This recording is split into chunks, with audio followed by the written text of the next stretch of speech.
One of our guests here asked the question, TJ, how do I choose the right contractors? Especially when I am new at property investing and I need to be looking after this. So I looked at this and I said to myself, this is a big problem of choosing, obviously, but I want to do a two-part video. And the two-part video is going to be, today is going to be part one, and next week we'll do part two.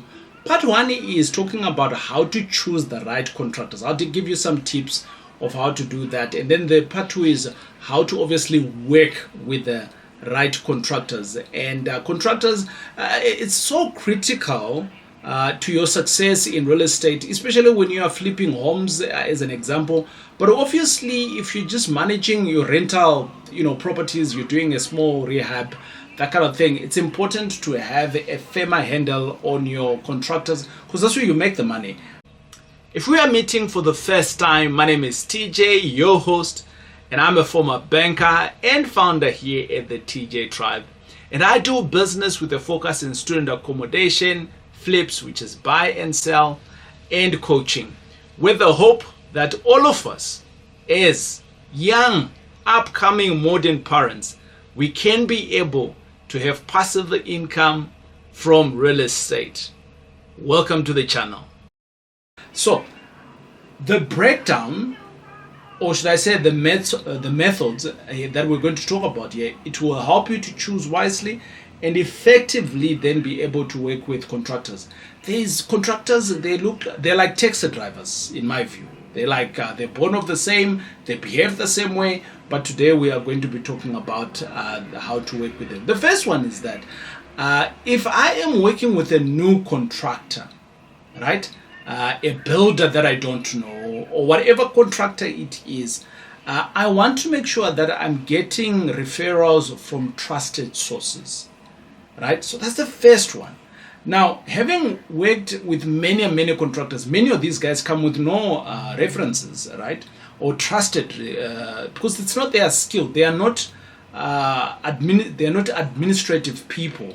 Contractors are not administrative people. They're just doers, right? So they're going to lack in that area. But there's certain ways in which we can be able to do that.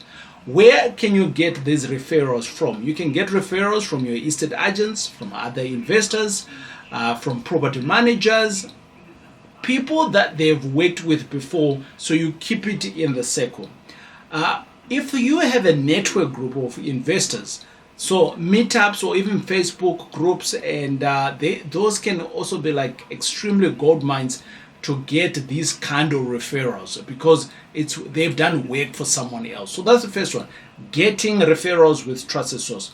The second one is that we are checking in as and when a contractor comes in, check for licenses, certifications, and more importantly, insurance. Yeah.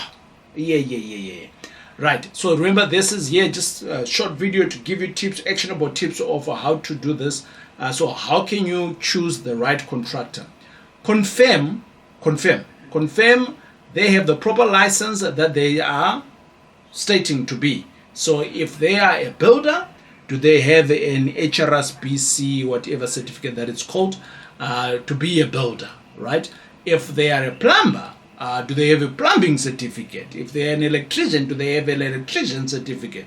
And so it goes on. Or maybe they may not have, but they are working with someone who is. So who is going to certify? So if they're working through under someone else, you want to contract that work to that next person. Does it make sense? Amazing stuff. So that's around compliance. So you're checking in the licensing and the insurance. The insurance comes in if something goes wrong, right? And some of you are like, TJ, these guys never come with insurance. You get some that are coming. So if you need to take your business seriously, for them to also take it seriously. If they don't have insurance, they don't have. So maybe you need to find out from your insurance. I've got a guy who's coming out. He's going to do this on my roof. Can I take a short-term insurance? I don't know if he's going to fall in. Am I covered if am I not? So that's how you're working out. You're choosing the right contractor, which still at the choosing, at the picking up space here. The other one is that review their portfolio. right? Ask them, where have they done any work? before and after photos. It's always great. Many contractors that I've worked with, they've got a flip file. They come with a flip file. This project was like this. We worked out like this. And if they are clever in today's world, they probably have a Facebook page, and you can go and check out some of their work that they have done, or they potentially even have a website, right, which would be amazing. But many contractors they don't think that far. The ones that think that far, obviously, they come in a bit pricey. But you can also say to them, if they're like a local builder or something like that in an area, let's just talk about in and around Johannesburg. So ask them, last month, where did you work? I worked there at number 5 Jorison. Okay, sharp. Let's go and see what it looks like. Are you comfortable for me to go and look at it, or to go and check it out? Yes. Then you can go and see the finishings. Oh, it looks nice. Or, oh, no, they didn't paint nicely. No, they're not the right person for me. That's the choosing space. So you're always checking out, and it's always amazing if you had to check the before and the after.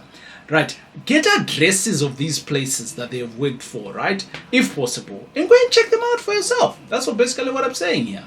I've got a cool book that I do think that everyone who has never been a millionaire before, so if you don't have a million, or you don't have assets that get you to R1 million, you want to be in this competition that we are going to be running in the month of this month. What do you need to do? At the bottom of the comments, all you need to do is type the word April, and then thereafter you comment something amazing, something that you have learned, or whatever it is. And that book that I am going to be sharing with you, for those that are going to be commenting and for those that are going to win, is my own very book that I wrote, which is called Be the First Millionaire in Your Family. So this is for you who have never been a millionaire before, and you're trying to figure out on how to become a millionaire. And I wrote this book after I realized that I did a couple of deals with a couple of strategies, and they got me to R1 million. And I was like, whoa, so it's actually quite easy to get to R1 million. And within that, it's secrets of how you can become a millionaire.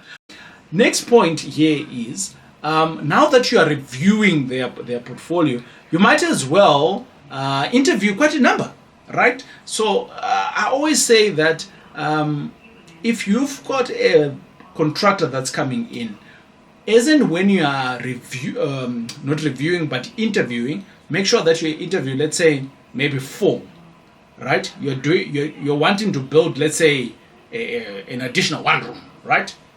Right. An additional 1 room. Ask the same questions to all 4 contractors. So ask them the timeline. This one says 1 week, 2 months, 4 months. Ask them, in terms of managing, how do they do it? Ask them, are there other people that are going to come and work with them? Ask them, obviously, the budget. Many of us, we always go with the budget, right? And that's wrong, right? Because there is other things that you need to consider that's more important other than the budget. So now that you've got 3 to 4 that you've asked, then get apples, compare apples to apples. So you've asked the same questions to all 3 or 4 of them, and bear in mind the answers, and then you can pick and choose. Hopefully the cheaper one is the one that said that, and or should I say maybe the one that's not cheaper but higher, but more expensive, but at least you're getting the right man for the job. The next point is that obviously check the reviews. We spoke about checking reviews earlier on, right? This is now checking the reviews and the reference thereof, right? We may want to look up at Hello Peter, maybe someone complained about them. Google reviews if they do have, Facebook reviews if they do have, and then also ask them. This part I don't really like it, but I do it anyway. Ask them for 2 to 3 past clients that they've worked with for, and that have given them more than 1 job, right? That they've given them more job, and then ask them specific questions about the timelines, the budget, and the quality of the work, and then go and ask those people. So here I'm saying, the reason why I don't really like this part is because many a times when I'm asking you for your reference, you're going to give me people that are going to say yes, right? There's no way you're going to give me the bad people that are going to have the bad reviews on you. So generally, so try to find the nitty-gritties of the conversations. So get to understand, like for instance, when we're talking about timelines and budgets, did you get the contractor? Ask them that questions. Did he get to work in the right budget? Did he get to work in the timelines?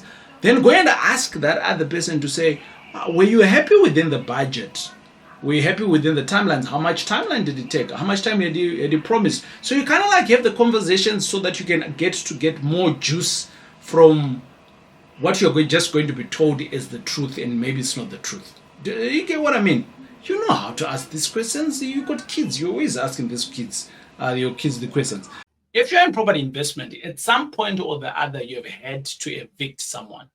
And I know, my friends, it is a painful exercise. But I'm here to tell you that for the last couple of years, I've been using a company that is called Expello.